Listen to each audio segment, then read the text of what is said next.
Assalamualaikum warahmatullahi wabarakatuh. Perkenalkan, saya Zulaikha Falastina Nurhali. Saya dari Prodi S1 Keperawatan. Di sini saya akan menjelaskan tentang materi aborsi menurut pandangan Islam. Aborsi dalam bahasa Arab abortus disebut ijtihad atau ishad al-hamli yang berarti pengguguran janin dari rahim. Menstrual regulation secara harfiah adalah pengaturan menstruasi, tetapi dalam prakteknya dilaksanakan terhadap wanita yang merasa terlambat menstruasi. Dan hasil pemeriksaan laborat ternyata positif dan mulai mengandung. Dan wanita tersebut minta supaya janinnya dibereskan.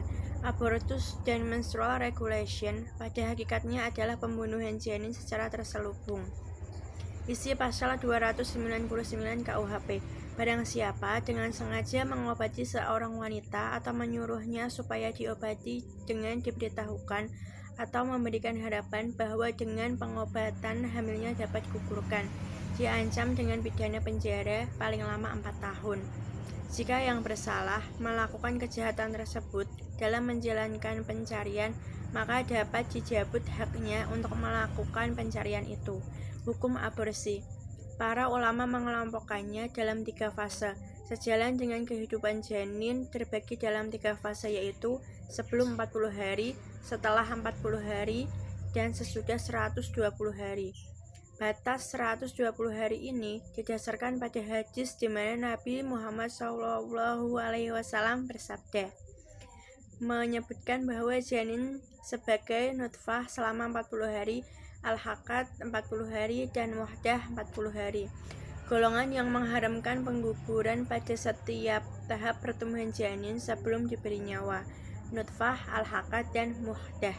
Alasannya adalah hadis Nabi yang menyatakan bahwa kejadian kalian dikumulkan di dalam perut ibunya selama 40 hari, kemudian menjadi al-haqqat selama 40 hari, dan kemudian menjadi muhdah 40 hari.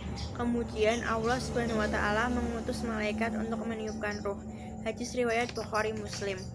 Aborsi ada 2 macam, yaitu aborsi spontan atau disebut dengan miscarriage.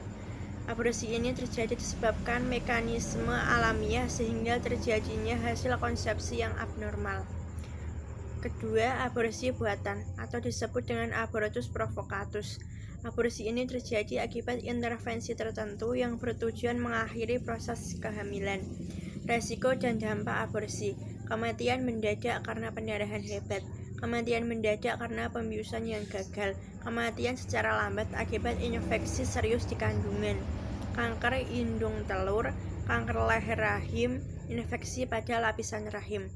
Sanksi hukum bagi yang membantu abortus. Hukum pembunuhan janin tidak sama dengan hukum pembunuhan manusia.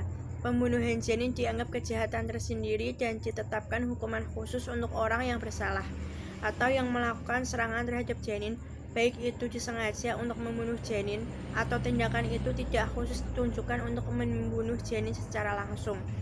Semua yang terlibat dalam pelaksanaan aborsi janin tersebut harus berbagi dalam membayar horat atau diat kehamilan dan harus ikut menanggung kafarat bila aborsi dilakukan setelah tahap peniupan roh janin.